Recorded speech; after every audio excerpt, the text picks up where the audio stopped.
Guys spoken English का ये video आपके लिए बहुत ही ज़्यादा हेल्पफुल होने वाला है क्योंकि आज आप जानने वाले हैं ऐसे सेंटेंसेस जिन्हें अक्सर आपने हिंदी में सुना तो ज़रूर होगा, लेकिन जब भी आप इन्हें इंग्लिश में बोलने की कोशिश करते हैं आप 2 सेकंड का गैप ज़रूर लेते हैं। जो भी सेंटेंसेस आपके स्क्रीन पर आएंगे आप उन्हें बोलने की कोशिश ज़रूर करें, मेरे साथ रिपीट करें और उन्हें प्रैक्टिस करें स्पीकिंग की। वीडियो में एंड तक बने रहिए और जानिए बहुत सारे इंग्लिश के सेंटेंसेस। तो चलिए स्टार्ट करते हैं और जानते हैं सबसे पहला सेंटेंस। सबसे पहला सेंटेंस है हमारे पास, मैं नहीं आ सकूंगा। I won't be able to come. Won't यहाँ पर क्या है, एक कॉन्ट्रैक्शन है जो कि विल नॉट का कॉन्ट्रैक्शन है। यहाँ हम बोल सकते हैं I will not be able to come, यानी कि मैं नहीं आ सकूंगा। नेक्स्ट है मैं आना नहीं चाहता। I don't want to come, या आप कह सकते हैं I do not want to come. क्या आपने नाश्ता कर लिया है? Have you had your breakfast, या आप कह सकते हैं have you eaten your breakfast. इस वर्ड को ब्रेकफास्ट नहीं कहते हैं, इसे कहते हैं ब्रेकफास्ट। इसका मतलब होता है सुबह का नाश्ता। चख कर देखो, जस्ट टेस्ट इट। नहीं, मुझे एक पार्टी में जाना है। No, I have to attend a party. Coffee डालिए, पोर द कॉफी। पोर का मतलब होता है डालना। आलू के अलावा यहाँ कुछ नहीं मिलता। Potatoes is all we get here. मेरी प्यास अभी नहीं बुझी। I'm still thirsty.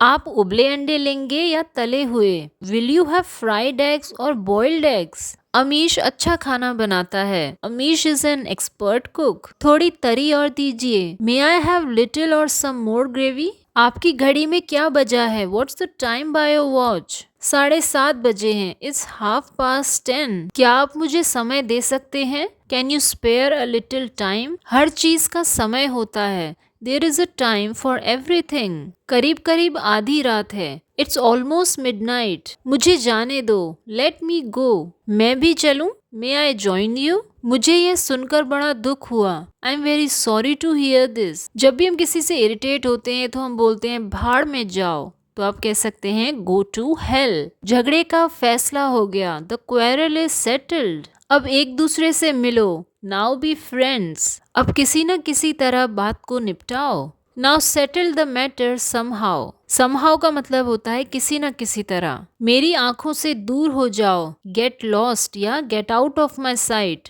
आप बुरा ना माने, प्लीज डोंट माइंड दिस, या आप कह सकते हैं please don't feel bad about this. यह सब तुम्हारे कारण हुआ है, it's all because of you. तुम इससे बच नहीं सकते, you can't get away like this. इसके जिम्मेदार तुम हो, you are responsible for this. वह एक साधारण दुकानदार है, he is an ordinary shopkeeper, या आप कह सकते हैं he is a pity shopkeeper. अक्सर आप अपने फ्रेंड से ऐसा बोलते हैं, तुमने मुझे 1 रुपया कम दिया है। इसे आप बोल सकते हैं you have given me 1 rupee less. मेरे पास 50 पैसे कम हैं। आई एम शॉर्ट बाय 50 पैसे। यह आम अधिक पका हुआ है। This mango is over ripe. यह आलू सड़ा हुआ है।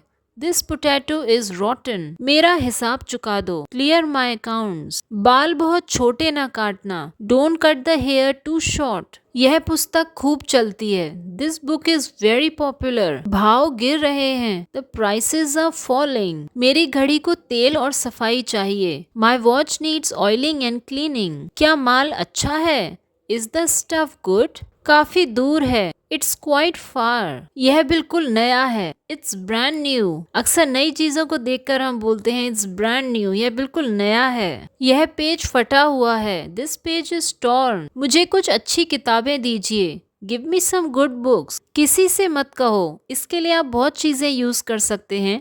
It's between you and me, don't tell anyone, keep it under the wraps. अब आते हैं हम सेंटेंस स्टार्टर्स पर, यानी कि जो सेंटेंस की शुरुआत में फ्रेजेस लगाए जाते हैं उन्हें हम कहते हैं सेंटेंस स्टार्टर्स। जैसे कि I hate to say this, यानी कि मुझे कहते हुए बुरा लग रहा है। I hate to say this but I really have to go. मुझे कहते हुए बुरा लग रहा है लेकिन मुझे सचमुच जाना होगा। ऐसे ही है as far as I know, यानी कि जहां तक मुझे पता है। As far as I know he doesn't like ice cream. इसका मतलब हुआ जहां तक मुझे पता है उसे आइसक्रीम पसंद नहीं है। As far as I know he is not coming today. जहाँ तक मुझे पता है वह आज नहीं आ रहा है। नेक्स्ट सेंटेंस स्टार्टर है, आप इसे अक्सर यूज भी करते होंगे। अकॉर्डिंग टू मी यानी कि मेरे हिसाब से। According to me you should not go with him. मेरे हिसाब से तुम्हें उसके साथ नहीं जाना चाहिए। According to me you should go tomorrow. मेरे हिसाब से तुम्हें कल जाना चाहिए। ऐसे एक और स्टार्टर आप अक्सर यूज करते हैं, अगर मैं सच कहूँ तो।